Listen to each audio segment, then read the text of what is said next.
All right. Good morning, everyone.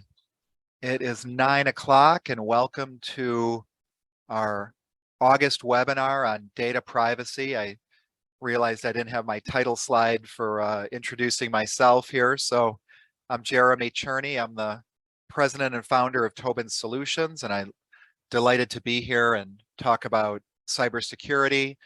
We have a poll up on the screen if you'd like to do a quick answer the questions as you go along.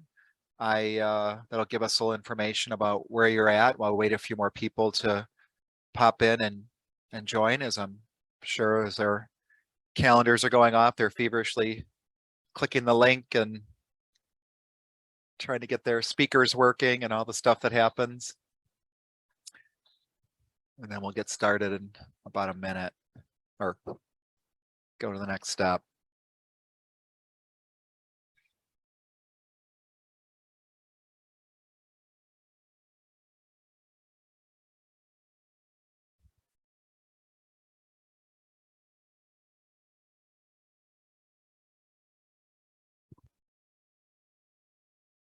It's looking like most people have some level of concern, either somewhat or very concerned, which is probably why you're here today. So we'll talk a little bit about that and talk more about what we mean by about security on the internet and see if any blind spots around some things.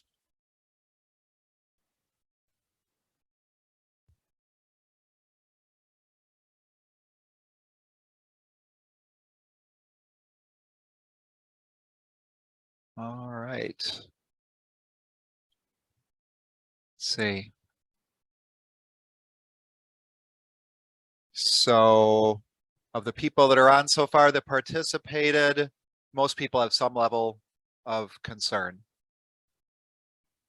which is fine, right? Something definitely to be concerned about here. So this is a little bit of a different webinar for us around security. So if you've been to a webinar like this before from Tobin, and we talk a lot about security, this is kind of a different bent on it. We talk a little bit about data privacy, which is really distinct from some of the security things we work on.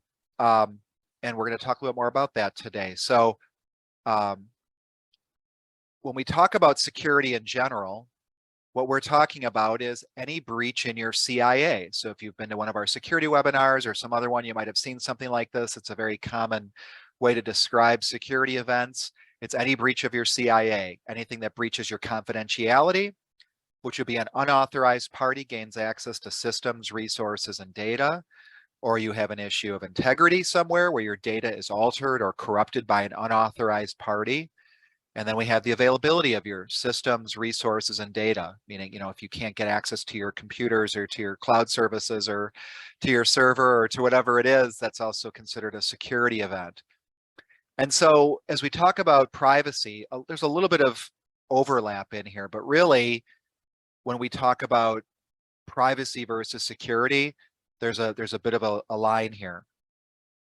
So privacy refers to any rights or methods you have to control your personal information and how it's used. Security refers to how it's protected. So for example, if you, your Facebook account gets hacked because you did not have two-factor authentication turned on, or someone guessed your password, while they might get access to your private information, it's really first and foremost considered a security event because the protections you had in place for that data were breached. But what happens if all that's in place and you, through Facebook's terms of service, they talk about how your data is used and they let someone use your data for advertising in a way you didn't expect, or they change the terms of service and you weren't aware of that. Those would be issues more of your privacy because you've given someone access to using the data and now it's not working as you expect in that way. So it's distinct from a security event, and we're really focusing today on the privacy aspect of things. So that may be a little clear as mud for some of you. It's still kind of, like I said, there's always a little bit of a overlap here, and we're actually going to cover a few of the areas where, you know, where some of that overlap looks like, but so it might be natural to have questions. So feel free to drop any questions in the chat. And at the end, we'll also have opportunity to take questions. I don't think this webinar is going to go the whole time, but you never know. So when we talk about security events, we talk about the threat actors, right? When someone's trying to hack into your system, someone's trying to steal your data, someone's trying to do that, you know, you've got different groups of people, right? You've got the organized crime people doing ransomware, things like that. You've got the insider people, you've got the hacktivism, you know, where someone might be taking a political stance, and they may not like something you stand for, and they're trying to hack that way. You can run into state-sponsored threat activity. You know, we're always under attack from other nation states. You even get cyber terrorism in there. Those aren't the kind of threat actors we're talking about today. Really, you know, another way might be to look at these, and this is maybe a little bit of a bold slide. There was a company called Sun Microsystems back in the go-go 90s and dot-com era. I think they subsequently got bought by somebody and somebody else, maybe Cisco or somebody bought them. I can't remember, but there was a CEO, Scott McNealy, and he said, privacy's dead, get over it. Already people had concerns about this more than 20 years ago about the information on the internet and the privacy of things. So really, who are the threat actors these days when we think about our data? Kind of being a little tongue-in-cheek here with this slide, but really, if you're using any of these services, or really any service you use, it has some kind of terms of service to it. There's probably some mention in there about how they're going to handle your privacy, what Facebook does, what TikTok does, what Instagram and all the other social medias. So, but it could be, you know, if you're a Google user, if you're a Microsoft user, all of these have terms of service, and the you know, they're free services in some cases, or they're legitimate businesses you pay for, and yet they are gathering information about you. They're aggregating information. They're using the information to target advertising, which, you know, you might want them to do, right? Like you want them to know about, if you're really interested in fishing, that maybe you get some ads about fishing, not fishing, the computer fishing, but like actually like fishing in lakes and that kind of a thing. You might actually want something like that, right? So in some cases that might make a lot of sense. But sometimes it can get a little creepy, right? You talk about something about, oh, we're really interested in some new tires for my car, and then suddenly you're getting tire ads when you didn't really even type in a search. You know, it can get kind of strange about there. So there's something to it in that, you know, what are you doing when you use these free services, right? So you are, every time you sign up for an app, every time you sign up for a website, every time you go through something, there's almost always like a pop-up screen that comes up. It'll say something like, okay, in order to use our services, you must agree to our terms of service. And then there is a series of screens or something to scroll through, something to read, something in Latin, maybe because it's legal, something that's a PDF you have to download and print to know what's there. I've seen some statistics on this, that the average terms of service length for you to actually read through it, if you read at a decent speed, is you're going to be spending at least 10 to 15 minutes on average, and some are up to an hour or two to read through all their terms of service. And that's just to read through it. That may be distinct from what's actually happening in there, understanding what's there. Are they being obtuse in some way? Are they being very clear? But when you go through those terms of service, they're going to be talking things about how your data is collected, how your data is used, what your rights are.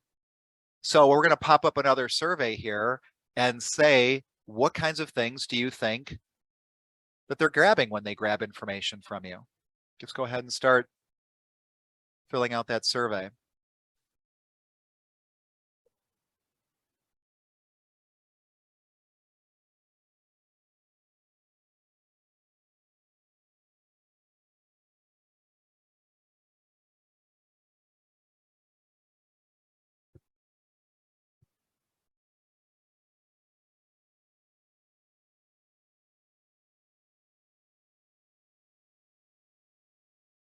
Yeah, pretty much everything's being selected here that people are gathering.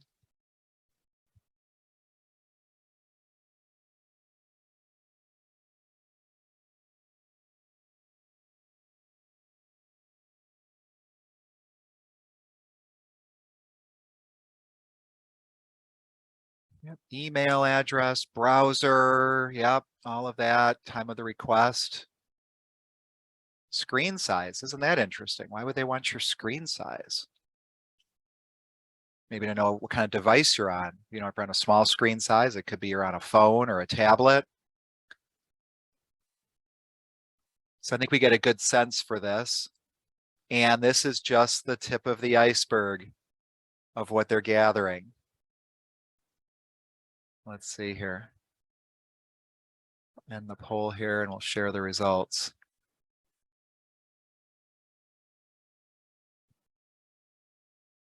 Yeah, this is just the tip of the iceberg. So we're going to talk about some of the things they gather because they gather all this stuff, right? Sometimes they just ask you straight up, right? They're going and they're saying, what's your email address? What's your address? You know, your home address? What are your phone numbers? What's your age? Things like that, right? And but then there's all this additional information that they're gathering from you. And one of the things they're gathering from you is, and a way they track you online is through something called a cookie. So these aren't the fun kind of cookies that, you know, you get to snack on. These are little bits of information that are stored on your device. Could be on your Windows computer, your Mac computer, could be on your iPhone, your Android phone, or any of that, but these cookies get stored. And in some cases, they're really useful. Like you go to the website and it remembers who you are. That's kind of handy, right? So you don't have to like log in again. How does it do that? It stores a cookie on your computer that says, here's who you are, and you were logged into the site recently. It might even remember some of your preferences, things like that. And so it's really useful from that perspective. It was actually really important to how the internet works, especially when the internet was first developed. The issue with cookies is they can track you across sites and devices. So what does that mean? That might mean I logged in to Facebook from one computer and had some information stored there. Now when I log into a different computer and I go to Facebook and log in there, it's going to have all of that information that may have come through from the cookies. That's called a first party cookie. So anywhere you go where your primary website is Facebook or whatever site you're on. So if you're on Twitter or Facebook or Amazon or which is a great example, they've got cookies to know what you're doing. Now, let's say you go to a shopping site and on that shopping site, there's links to click to buy things from Amazon, right? A lot of companies now use Amazon as their storefront. So why is it that when you search something there on Amazon that it shows up? In some cases, it's because of those cookies.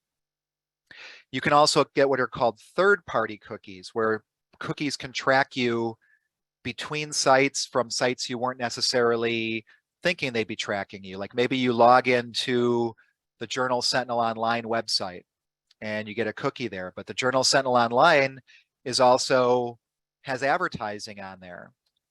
And if those advertising is maybe, let's say something from Amazon, if you're allowing third-party cookies, it might then look and say, oh, well, you're on the Journal Sentinel website, but we're pushing an ad for Amazon. Let me see if you have any Amazon cookies that can give me any more information about who you are so that next time you go over to Amazon, I can now show you that new fishing rod that you were looking at.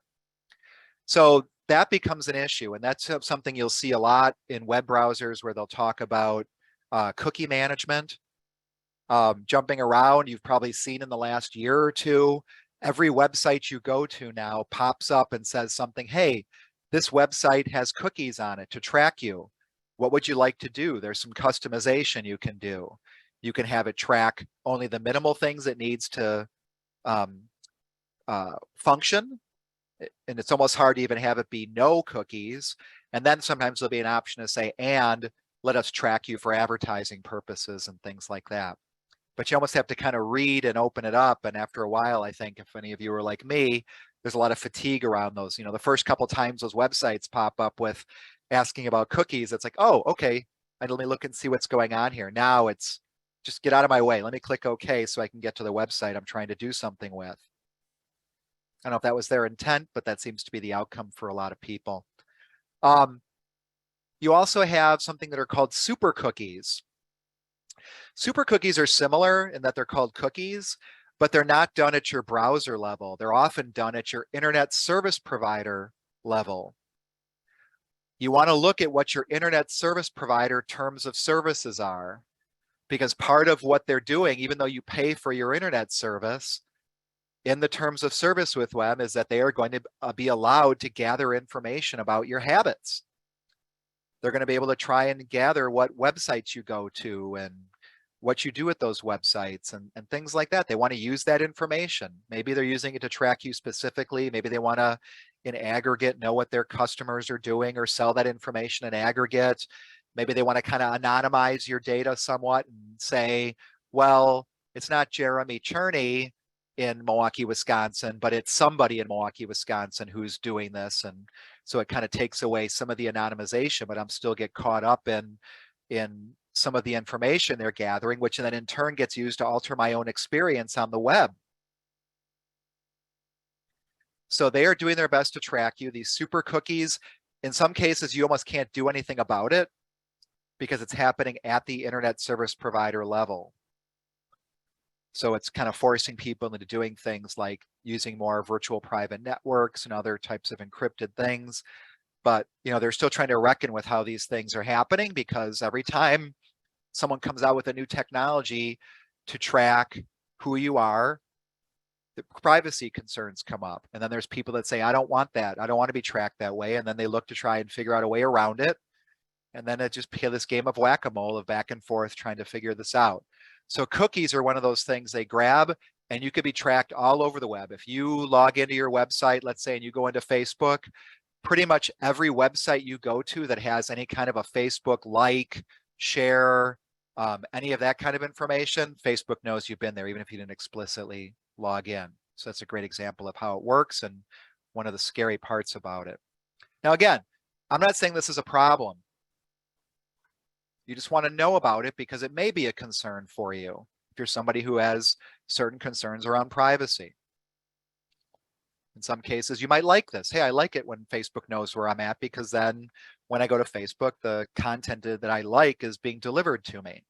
Not a problem. When I go to Amazon, the stuff I've been searching for is delivered to me. So you want to get, while you're giving them information, you're also getting, in theory, some things that are useful to you and how that information's used. So the more you pull back on your privacy, the less they're going to be able to customize those sites to your needs, which, may be of another consideration in this. Fingerprinting. So the survey you've completed before, which talked a lot about the things they can gather, it's all that and it's even more.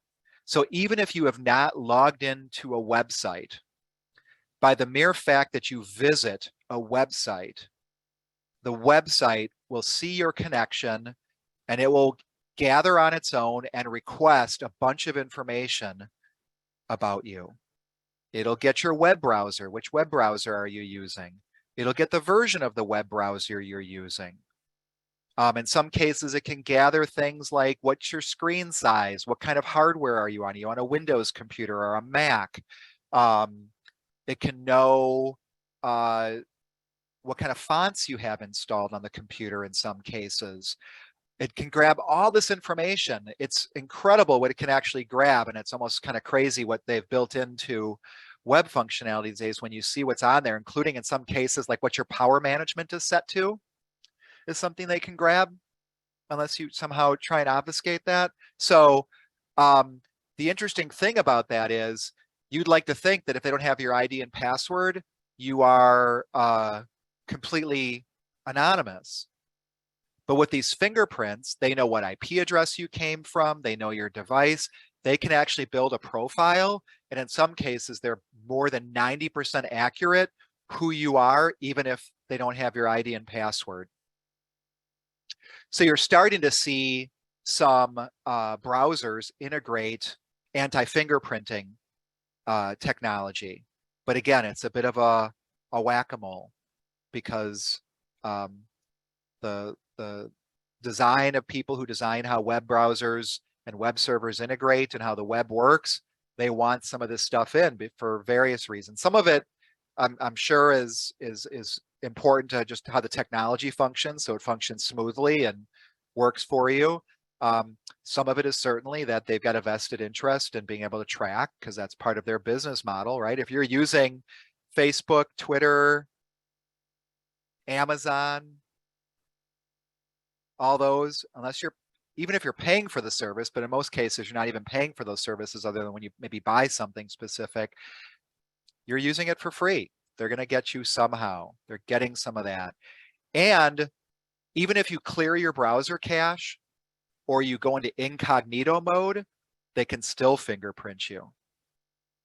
So that incognito mode, that we'll talk a little bit more about that, but that is not effective in getting rid of the fingerprints. So this website, there's an organization out there called the Electronic Frontier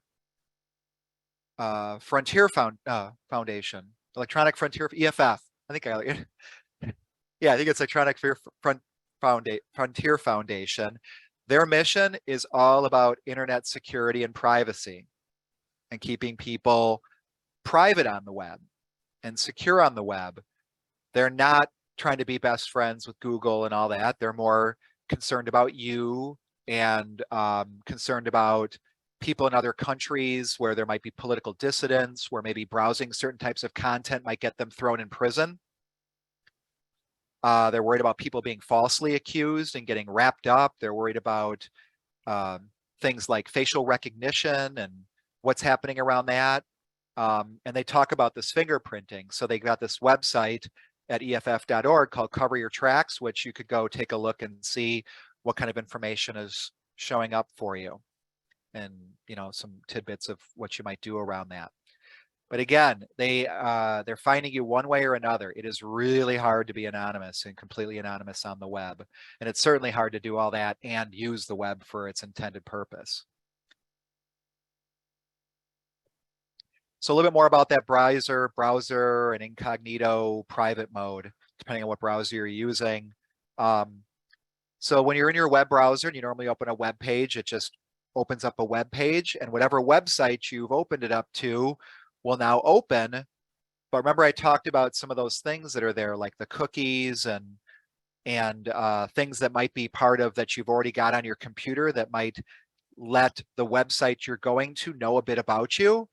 When you go in and browse privately, that is not available. It doesn't have your browsing history. It won't save it. It doesn't show your cookies. It'll hide those cookies from the website. Now, it doesn't prevent that website from dropping a new cookie on your computer. The information you enter in forms on the web won't be saved, but once you're, while you're in there, that information is still accessible to any other sites you might browse while you're in that private mode or in that incognito mode. If you download any files, those will be kept. But again, the activity isn't hidden from your website you visit or your employer or your school or your internet service provider. Even when you do that incognito mode, there is still information leakage happening.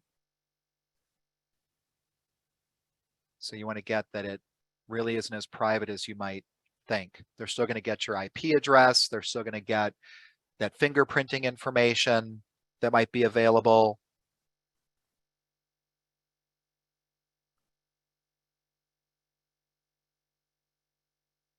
So what happens with your data, right? So we're talking about protecting your data. We're talking about companies where you've given them rights to use your data a particular way, right? You've said, hey, Facebook, you can use my data to send me ads and to, whatever Facebook says you can use it for. What happens when those sites are breached? When those sites have a problem? A lot of times, and that's totally outside your control. If Facebook, let's say, for example, if one of their databases is breached, Facebook might know. Sometimes the way they know is that database that Facebook had, or that whatever service you use, it could even be, you want to be thinking, we're not just talking about social media sites here. Every service you use almost certainly has a term of service associated with it. So every cloud service you use for your business, either ones you use specifically to run your business or ones you use in conjunction with your business, is going to have some term of service. You're going to be using some application or service that's running over the web. If those services ever get breached, sometimes what happens is the databases show up on the dark web. And that's a part of the web that's not easily searched by regular people. It's something you got to kind of be a hacker or a security researcher or something like that in that world. And you'll find out there'll be a database, and it'll say, oh, your email address was found on a database. This has happened to me this morning. I use a media server product called Plex, and I got a notification from Plex saying that there was suspicious activity on their databases, including the possibility of breached IDs and passwords. And we recommend you go in and change your ID and password right now. And make sure you have two-factor authentication turned on. So I already had two-factor authentication turned on, but I went in and changed the password because they recommend that.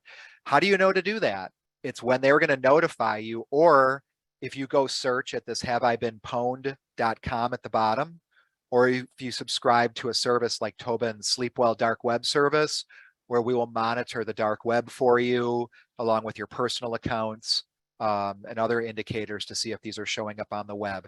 It's a lagging indicator in the sense that this means the breach has already happened.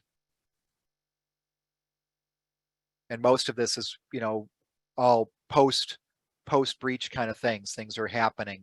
So in this case, you might get a notice that says, hey, a database got breached. And in some cases, it might not even be a website you've signed up for. Because again, the information that is being aggregated on you by marketing companies is astounding. Sites you've never even heard of, companies you've never heard of will say, oh, I'm a marketing site and I happen to have a list of your email ID and password, or your email ID and address. And that site got breached. Well, now people can start to take your email and your name and start to build a profile around you. And in some cases, those databases that get breached have passwords. So you want to know about that, especially if you're violating the process of, or the best practice of reusing passwords.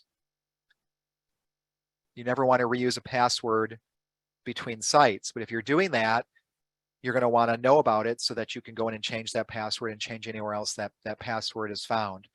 So in some cases, your data's out there, you didn't do anything. Even the company didn't, they didn't protect your data in the sense that they got breached, but is this a privacy issue? Is this a security issue? I don't know. When Facebook took your data and sold it to Cambridge Analytica, and they were using it for political information during election season, and forcing ads and sending information that looks like it might have skewed the election adversely and things like that. That to me is more of a privacy breach, but Facebook will go back and forth and say, no, you signed on for this, because that was in our terms of service. And they got brought up before Congress on that. So sometimes the laws change and the government will put laws in or kind of compel companies to change some of their business models on some of this. But so this is where, again, where the IDs and passwords, if you're worried about more of the pure breach, when someone puts something on Facebook and says, oh, my account got hacked, almost certainly it means their password got out of their control and they didn't have two-factor authentication turned on. So how do you manage all these passwords? There's password managers out there. If you're not using one, they're a great thing to have, because in some cases, like I said, the breach in your information came from a weak password or a reused password, and it's a pain in the butt to manage passwords. And so there's password managers that are out there. They'll let you create a nice long password like this one in the upper right, this N8 # C9. It'll let you create one. It'll let you save it in a secure database. It'll let you copy and paste those into different websites. We definitely recommend using these kinds of things. They're, you want to store the information securely or write it down, where no one's going to be able to find that piece of paper. I mean, obviously someone breaks into your home or to your office, they might find it, but when you've got something physically written down, I'm not so opposed to that, because unless someone has physical access to it, it kind of prevents the hackers and stuff from getting to it. You could lose it, that'd be a problem. So the password managers are nice because they work pretty reliably. They're secure as far as we know. And they've got some nice features. Like one of them is called an emergency mode. So this is a great thing to use at work, and it's a great thing to use. I want you to be thinking of this as you're hearing this conversation about privacy. We think a lot about our own personal data, but this is a business webinar. I want you to be thinking from a business perspective as well. How do you securely share passwords inside an organization? Some services you use, there might only be one ID and password that you use, and maybe you're the primary user of it, but the business owner needs periodically to be able to see that password. Or you're going on vacation and someone else needs to see that password. How do you securely share that with them? Well, you can do that with these systems to share the password. What happens if you're in a coma? What happens if you die? Very sad things to talk about. A lot of things disappear when you go away, including any passwords you have memorized. So some of these password managers have a nice system in there called an emergency mode, where you can assign someone to be your emergency contact. And then, like, we use this, for example, I use it with my family, with my wife. If she requests access to my passwords, I'll get a notice saying, so-and-so has requested access to your account. Would you like them to do it now or not? And if I don't do anything, I've got a timeout set. If I don't respond to that email within 24 hours, she'll have access to my passwords. We also did this with our kids. We have our children in high school and college. They keep passwords. Things can happen. There's times you're going to want those passwords. Tragically, one of my good friends, his 17-year-old daughter died recently, like just this past weekend. She probably had social media accounts and things like that. Sometimes you want to go in and manage those accounts or put notes up or, kind of pause them or who knows what. So it's not a bad thing to use for kids. It's not a bad thing to use within your family. And it's certainly a really good best practice at your business. There's a few brands out there, Bitwarden, LastPass, Dashlane, 1Password are all pretty good. Two-factor authentication. Again, this is protecting that ID and password that you've got.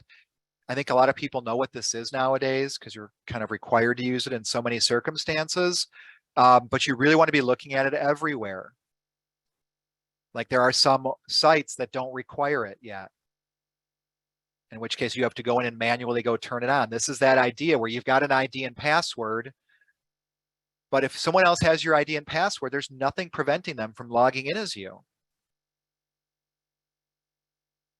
What can prevent somebody who has your ID and password from logging in with you is something you have in your possession, either a device that has a rolling 6-digit code like your phone, or maybe a security key, or maybe something specific about who you are biologically, facial recognition or your fingerprint. The idea is more than just an ID and password, that you've got something else. So if someone in Russia gets your ID and password, they still won't be able to log in as you because they won't have your phone, or they won't have your keys, or they won't have your face. Now there's glitches with some of this stuff. Like for instance, Samsung had one of their flagship phones a few years ago that had state-of-the-art fingerprint reader built into the screen, which was really high tech. There was no separate fingerprint button. You could literally touch the screen. And then someone put a $3 screen protector on and it now accepted all fingerprints. They fixed it with software afterwards, but there's some weird glitches that can happen with some of this stuff. So it's not flawless, but it's going to stop a lot of people from getting in. It's going to stop a lot of people from the hackers who aren't going to have access to those devices. And it's going to stop most people who are trying to do this to you, unless you're somebody who somebody really wants to attack specifically because of who you are, or what you do, or your political beliefs, if you're a dissident or something like that. Most of the time, they're going to move on. You can't get in, they're going to move on. Now, there's some places you want to make sure that you have this multi-factor authentication turned on. Internet registrar, that's where your domain is registered. So like tobinsolutions.com is our internet domain. And in order for us to make sure that nobody else got tobinsolutions.com, we had to go to an internet registrar and pay a yearly fee and say that, hey, only my company is the one that can work with tobinsolutions.com. But guess what? That registrar is just a website where you can go and manage that. So it's got an ID and password. If you don't have multi-factor authentication turned on that, someone could log into your registrar and take over your domain, or point your authoritative phone book of who you are on the world, called your DNS servers, and point that to some DNS servers that they manage, and have people go to different places and not going to where you think they're going. You want to make sure you have two-factor on your email, all of your email accounts, not just yours, but everyone in your organization, any cloud service you use, any banking sites, your workstations. Like you have a phone as a device and you've got usually some multi-factor authentication, right? You have to put in a fingerprint or a 6-digit password. You want that on your PC or your Mac, because again, if someone gets access to that device and they know your ID and password, they can get in. But if they don't have your phone, they won't be able to get in. Your remote access, remote desktops, your virtual private network, all of those things where you use an ID and password to access information, you want the multi-factor. There's another one that's often overlooked, your mobile phone provider. We're talking about your phone as a multi-factor device. If your Verizon, AT&T, T-Mobile account, when you go to log in to that website to manage your bill and manage your devices, that's where you go to do that, right? You can literally swap and send your phone number to another device through the website in most cases.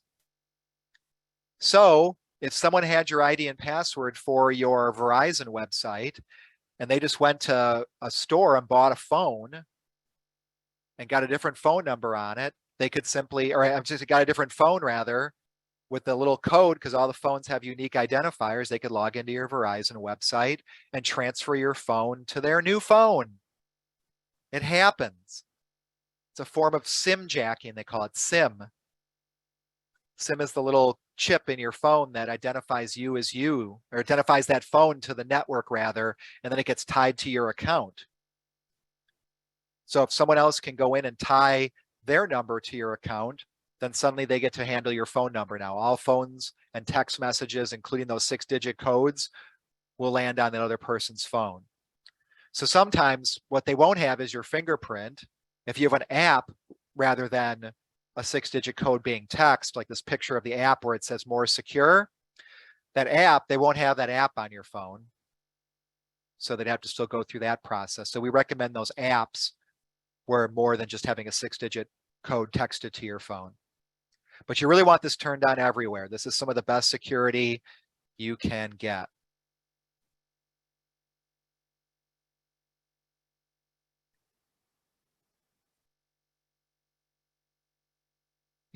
People aren't just hanging out at home anymore. People are out and about. People go to hotels and coffee shops and airports and conference facilities, and anywhere you go, there's some kind of access point or something, right? You want to, either you're in a building and you can't get good data coverage with your phone, so you use their local Wi-Fi, or you're somewhere and you want to have higher speed, you're not getting, maybe you're connected, but your speed isn't good, you want to use the local Wi-Fi, things like that.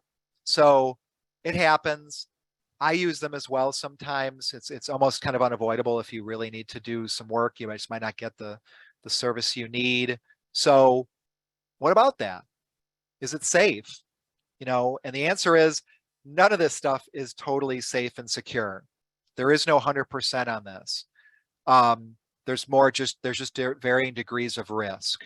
So for one thing, in most cases, they're not really trying to hack you. They're not trying to do things. There isn't somebody sitting at the coffee shop just waiting to hack into your system. It might happen. It does happen, but it's pretty rare.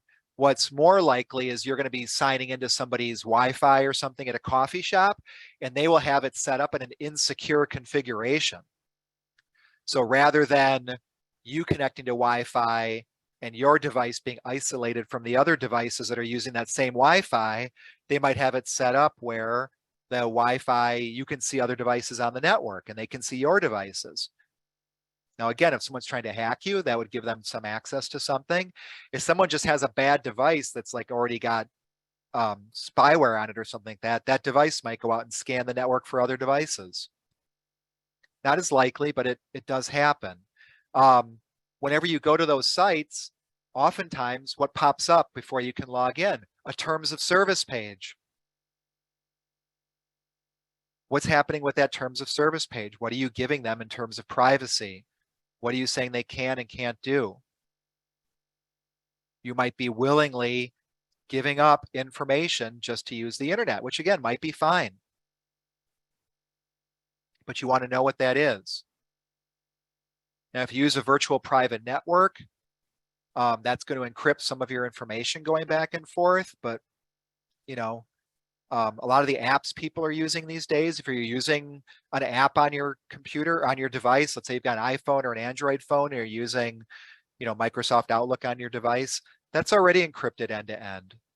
A VPN is not going to make much of a difference in that case. So some devices are already encrypted. If you're trying to connect back and you're using your device to remote access into your office, you want to use that VPN to connect back, and you want to make sure that VPN's got multi-factor authentication on it.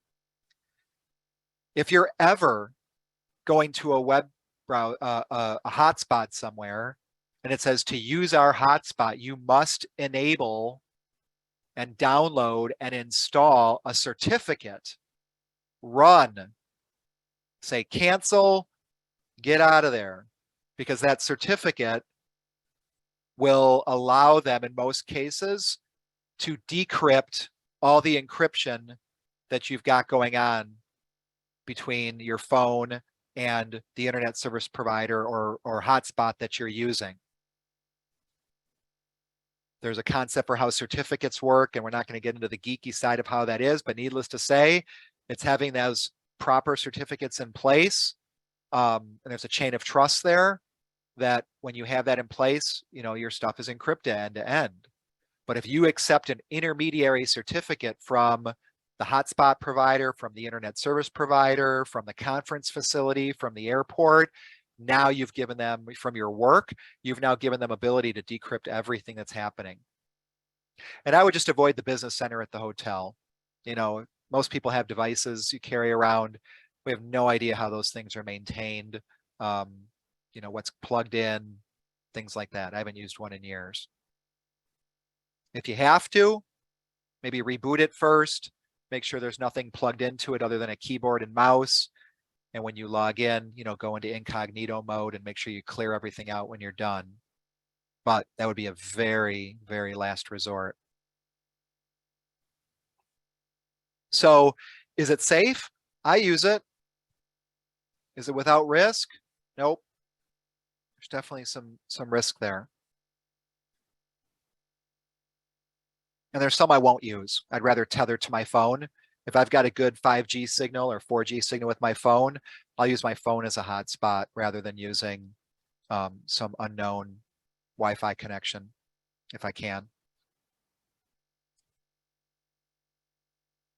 So, we're talking about the privacy, and one of the big concerns is actually, uh, people using your ID for malicious purposes, right? So that's when someone steals your information to commit fraud. They might apply for credit. They might try and get your tax returns. Yes, this meeting is being recorded. You might get medical services. We hear about all kinds of fraud when it comes to this. And it's a huge hassle. And so people are in some cases trying to prevent some of this information from getting outside of their systems so that they can try and prevent people from getting the information they need to establish credit and do that. But it's hard because you have to give this information almost everywhere you go. Someone's asking for the last 4 digits of your social security number. They're asking you to verify your credit card, your date of birth, your mother's maiden name, what school you went to, those security questions. I usually make things up for those, what school did you go to? I went to pencil school. I have something different for different sites, but I mean, you just make up things and you document it in your secure password manager, what your answers are to some of those questions, because again, the site you go to may have no ill will. They might be using things legitimately, but they might be storing that information. If their database gets breached and your mother's maiden name is Smith and that's in their database, and that database gets breached, now everyone's going to know the mother's maiden name is Smith. So when it's happening, it's usually a bad scene, right? It's very time consuming. You might get starting in bills for things you didn't buy. You might get debt collection calls. You might be trying to buy a house and you're getting a denial. Or you might get a notification of breach like I got on this software I used yesterday. I got a breach notification. That was not just a warning sign. That was a yes, our database got breached and you may have been swept at that and we recommend you do something about it now. In some cases, businesses are required to do notification of breaches.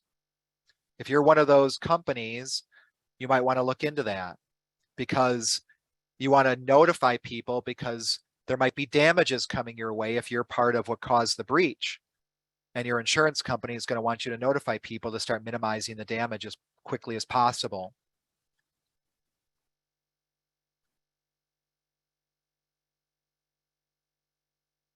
There are these services, identity theft protection services, and your mileage may vary. This is what Consumer Reports said about them. Can ID theft services monitor your identity? Absolutely, up to a point. We have solutions that'll monitor the dark web, look at other services, but it doesn't catch everything. Like the one that I got popped up yesterday, that didn't come from a dark web search. That came from the company telling me something was happening. Can you monitor the information in the dark web? Yeah, absolutely, for what's out there. Can you remove information from the dark web? No. These ones that talk about that, they actually had to, they got hit by the FTC for false claims because they were talking about that we can get your information off the dark web and prevent identity theft, or at least in their marketing language, they were kind of implying that when really they can't. Once it's on the dark web, unless you are, I would say unless, is there a way to get off the dark web? Maybe. If you're a nation state and you can threaten these attackers by, and the people that put databases out there by threatening their lives or livelihood, which can happen by a nation state, yeah, that might get off, but you are not the one to get it off there. And copies have already been made once things are out there. These databases get replicated. So it's very unlikely once it's out there. So that's why you want to know about it. And you want to get alerted that, oh, some password got breached or your email showed up on a new breach. You want to know about it so you can get into action around it. They can't prevent the theft of your identity. They can minimize it to some cases, right? You can put like a credit hold on your credit reporting agencies, things like that. And can they help you restore your identity? In some cases, I mean, they can work with you, but it's a process. They've got to go through all those things, go through the same process you do of proving that you're you and this was a fake person. And, in the meantime, if you can't, if they drained your bank account or you can't apply for credit, you're gonna have to be dealing with all of that. So rather than buy some things, and you might want to buy some things, if you've got the extra money or if sometimes you're being given it because you were part of a breach, they're giving you that. But in the meantime, what do you really do about it? These are sites not only good to when you've been hit, but to think about it ahead of time so you can plan ahead of time. Yep. So I was saying, you put a freeze on your credit report, right? That there's a ways of doing that too. That's something that's coming out, that there's ways to unfreeze the credit. But again, they got to go through something to do that. So they got to really want you. So identitytheft.gov is a good website. That's a good use of your tax dollars, trying to put some good information out there for you to what to do. And if anything, it's a plan. There's a certain panic that sets in when this stuff happens if you haven't prepared ahead of time. First thing to do is try to get to real about what's going on and what to do about it. And that's a great website. You can also go to annualcreditreport.com. That's the official site that's mandated by those credit reporting agencies, where you can get a credit report every month. That's another way of looking to see if things are happening. And then looking for those fraud alerts. Looking for, you might freeze your credit reporting. You want to look at your insurance policies for both your business and your home and renter policies and see what they're doing for you around identity theft. They might have some coverage in there for you. They might have some requirements for things that if they're going to cover you and make you whole after an incident, some things you need to do. So we're wrapping up here. So some other blind spots. These are some other places people are gathering information, right? COVID hit, you go out to restaurants, and the restaurants, oh, we don't have a menu anymore. You just scan this QR code on the little menu card that's sitting on the table, or maybe they've laminated something to the table, or, something like that. Go ahead and scan it with your phone and we'll bring it up. Anyone in the world can go create a QR code. There's no restrictions on that. You can go to websites that'll create a free QR code. You put in an address. If you scan this one, this is one I created, it's going to take you to the Tobin Solutions website. It could easily take you to a pornographic website. It could take you to a fake Tobin site. It could take you to another site that's going to gather more information. It's trivial to print this off and for me to make stickers and go to my favorite restaurant and put it over the menu or on the poster at the movie to get people to go somewhere else. So that might be a blind spot for some of you. All these Internet of Things devices, the smart TVs, the Amazon and Google Home products, the smart speakers, they're all gathering information. And they all have their terms of service you're using with them. Some of them are more upfront about what's happening, and there's a little more accountability there with some of the bigger companies. In some cases, you're buying some of these devices, a one-off smart light or something like that that you bought at Costco or something like that, and you have information. You might be giving them, creating an account with them. They might be gathering information about what's happening when that device usage, and it might be harmless. It might be something more malicious, but it might be some little no-name company that you have no way of accessing or contacting or anything like that if there's a breach or anything like that. So any one of these kinds of things might be a potential for mischief, where you might be giving out information and doing things like that. So is there any risk of being taken to a site? Yes, there is a risk being taken to a site. And the risk would be, A, you're taken to a site, but you may not think you may be fooled into it being a site that you're about to enter information in because you think it's the correct site. It's fingerprinting you. It's gathering information. So it could be taking information, you've got that risk. And if you are browsing from a device that is not fully patched, like you haven't updated your browser, you might be going to a site that can take over your computer, where something comes through the browser and the browser interprets it and it's subject to an exploit, and now that device is taking over your computer in some way. You might not get your meal. For me, that could be the biggest risk. Oh, but I mean, there's all kinds of things that can come when you go to the wrong site, because all it takes is a weak moment. If you've been to our site many times, it's your favorite restaurant and you go there again, it's going to look like the same menu, but maybe it's something a little bit different. Maybe it's enter your Facebook ID and password here on this site, and we're going to then send you our menu and give you a coupon. Oh, that sounds good. I'd like a coupon off my margaritas and tableside guac. Great. And then you put in some information, you share Facebook information, and now suddenly they have access. You've now given Facebook, you've given them access to some of your Facebook information, or your Facebook ID and password specifically. And if you haven't got two-factor authentication on your Facebook account, now your Facebook account is breached.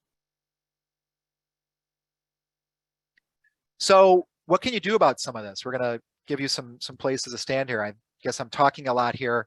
I thought this would go a little bit faster, but first of all, you have some control over this. It may not be the level of control you want, but in most cases, you got to go find it. You got to go to the website. You got to open the app on your phone. You want to go to the settings or the help and look on privacy and look on security and see what options you've got there. Open up your browser. What options do you have under security and settings? Again, some of these things you're going to turn on, and it's going to break stuff in the sense that the website may not work well now because you've turned off cookies or you've disabled something else. Some sites just won't work if you've disabled tracking. No, it's you are going to use our site. We're giving you free, in air quotes, content, and in exchange for free air quotes content, you're giving us information we can use to target advertising to you. If you turn off tracking, we're not going to let you use the site. That's legitimate. I mean, it's their choice. But you want to know what you've got options there. And you want to look for things like sharing. Like when you share things on Facebook, are you sharing things just to your friends? Or are you sharing it to friends of friends? Or are you sharing publicly?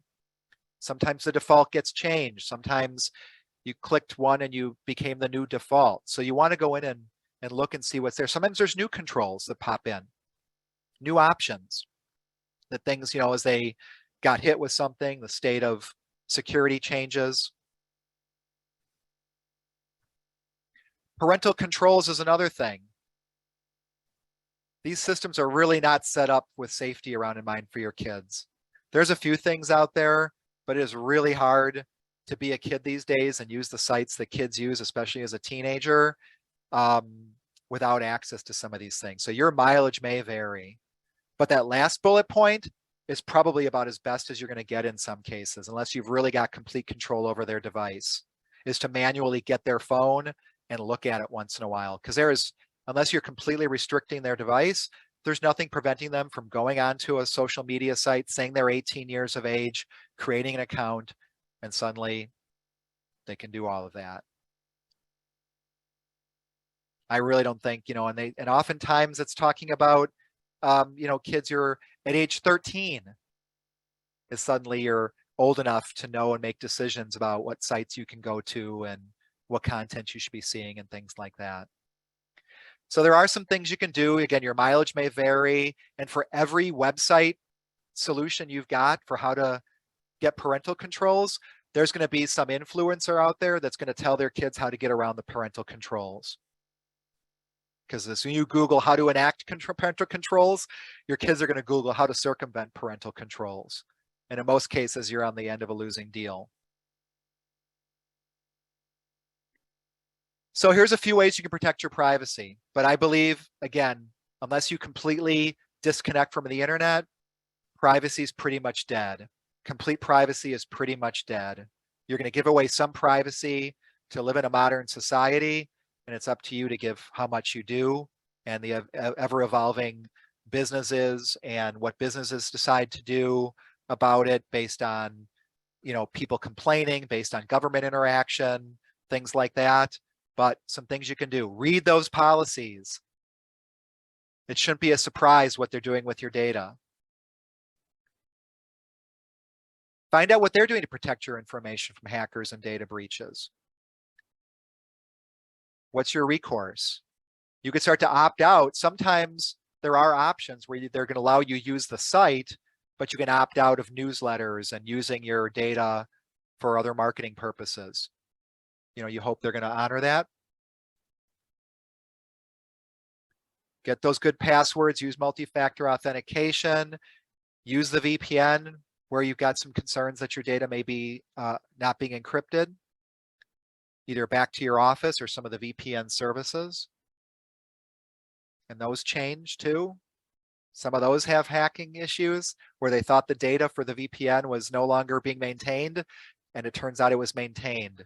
Or people were using these Tor anonymous browser hubs that are on the internet, and they thought those were unhackable and untraceable, and it turns out they were.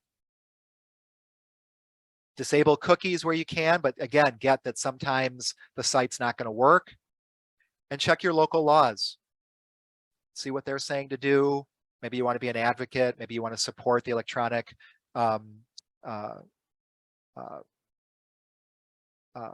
foundation, Frontier Foundation, Frontier Foundation, yeah. And maybe support them. You know, who knows? But it's really tough to operate in the modern world with this. So your mileage is going to vary on all these things. And in some cases, you're just going to have to really accept what's happening there. So that is what I've got here. There's a couple notes here. Is the Notes app on cell phone and computer a safe place to store passcode? It depends on which Notes app you're using. If it's declared to be encrypted and it's stored particularly safe, you know, you have to kind of look and see how it's actually being done. It's as safe as it's been declared. It may not be perfect, because again, sometimes those things get breached. There was an issue where a kid was used, let me go back and tell the story, see if I can get it right. A mom complained to Amazon that there was like thousands of dollars of purchases on her Amazon account for in-game purchases for a game. And she's like, my phone is locked, my kid can't use it. So it couldn't be my kid, it had to be fraudulent. Well, it turns out what the kid was doing was when the mom was napping, the kid took the mom's phone and held it up to her thumb. And the kid was able to go in and make the purchases. So is the Notes app on your cell phone or computer a safe place to store a passcode? In some cases, but not from that. So in some cases, you might put a passcode on there, but maybe every time you open it up, you have to enter a little PIN code or something. There's different ways of dealing with it. And again, are the hackers going to go into your phone, try and find that Notes app, try and decrypt it, try and mess with it? Probably not. They just don't have time for that kind of stuff unless you're someone in high power, someone they want dead or defamed. But someone in your family, someone you work with, maybe.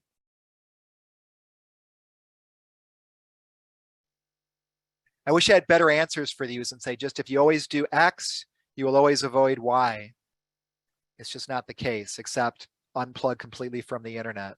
That's about the only answer, which most of us are just not able to do. So I went over here a little bit. So for some of you who are still on, thank you very much. I apologize for going over.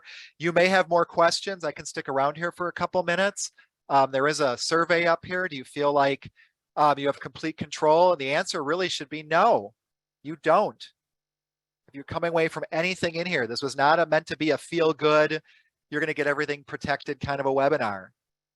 You should come away with here knowing that you have almost an insurmountable and unavoidable risk.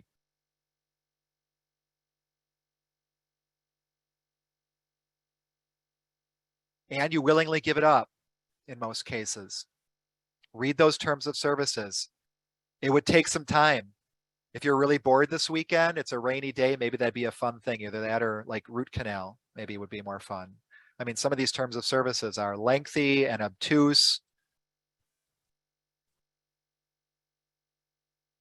Legalese.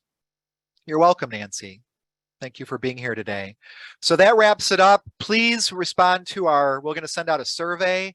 Let us know how this one went. This is newer content and a newer presentation for us, so your feedback's really valuable. And we'll also give you a link to the slide deck and to the video of it that you can use for yourself or for your business.